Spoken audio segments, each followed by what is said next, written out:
Problem number 37। इस problem को study करने से पहले you must have a knowledge regarding gene therapy.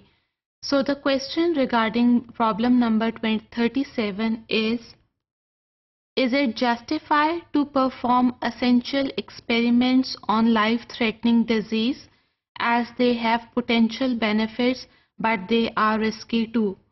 क्या हम experiments life-threatening diseases पे कर सकते हैं? No doubt these experiments somehow beneficial for humankind, but at the same time they are risky for the patient as well. तो क्या ये किसी सूरत में भी morally, socially justified है या नहीं? Now let's take an example of a disease known as phenylketonuria. This is a genetic disease caused by the absence of one type of enzyme. This disease can be controlled simply by controlling the diet of the patient. So this is treatable. But there are some life-threatening diseases which are caused by malfunctioning genes. यानी कि genes पूरी तरह से काम नहीं कर रहे. Genes काम तो कर रहे हैं but they are not normal.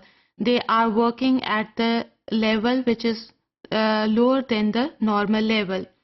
So in such conditions, gene transplant is found to be the best way of curing the genetic disease.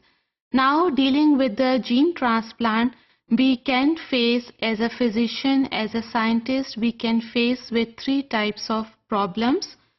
The first problem is that there is no way, especially if the patient is a child, the functioning genes cannot be transplanted in all cells of the human body. हम functioning gene को अगर transplant करना चाहते हैं तो ये पूरे body cells में transplant नहीं हो सकती. It can only be transplanted into the target cell. So gene is targeted into a particular cell. Let's take an example of two diseases in which the gene therapy was found to be very much successful. One is cystic fibrosis and the second disease is known as severe combined immunodeficiency syndrome. Cystic fibrosis में हम functioning genes को lung lining cells में transplant करते हैं. While in immunodeficiency disease, the target organ is bone marrow. So, the first problem related to gene transplant is that the gene cannot be targeted to all body cells, and the second problem is that if gene correction takes place, then it will be limited to one generation only. अगर हम gene correction patient में कर देते हैं तो सिर्फ gene correction patient तक ही रहेगी. It will not transmitted to future generation. So the corrected functioning gene is not heritable.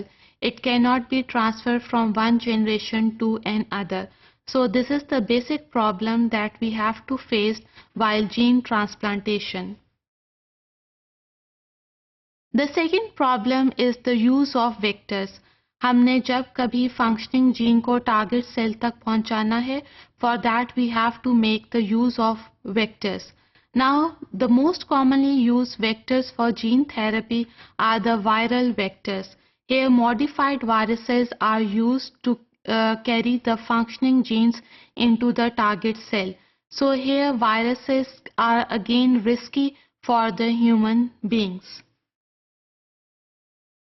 The third problem is that whether or not the gene will work properly.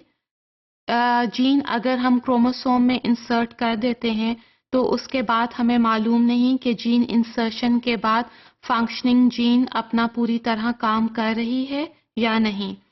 जैसे कि cystic fibrosis gene therapy में बहुत सारे patients पे trial किया गया and it was found that there was a poor symptom relief. The second problem dealing with the cystic fibrosis gene therapy was that the target cell is the lung cell lining. यहाँ पे lung lining को constantly renew होना चाहिए, for which the treatment is required again and again. So the problem faced by the patient are the repeated treatments that are quite risky for the patient as well. इसके अलावा अगर हम severe combined immunodeficiency syndrome को देखें तो यहाँ पे target organ bone marrow थी. Self-renewing stem cell of the bone marrow is a fundamental process going on in the bone marrow. So here repeated treatments are not required क्योंकि bone marrow अपने आप को खुद renew कर सकती है. लेकिन severe combined immunodeficiency syndrome के patients जिनमें gene therapy की गई उनमें कुछ में साइड इफेक्ट्स देखे गए जैसे कि ल्यूकीमिया 3 बच्चों में कॉमन था. इसकी सबसे बड़ी वजह यह है कि जीन इंसर्शन के दौरान यानी कि जब फंक्शनिंग जीन क्रोमोसोम में इंसर्ट की गई तो शायद ये हो कि इस जीन ने ऑन्कोजीन्स को एक्टिवेट कर दिया हो.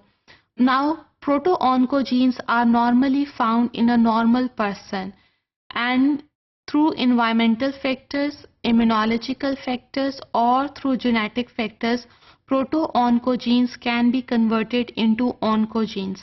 Oncogenes are actually the cancerous genes. यही हम severe combined immunodeficiency syndrome में consider करते हैं कि 3 बच्चे जिनमें ल्यूकीमिया के साइड इफेक्ट्स देखे गए शायद उनमें जीन इंसर्शन के दौरान ऑन्कोजीन स्विच ऑन हो गई हो. So this may be one of the factor.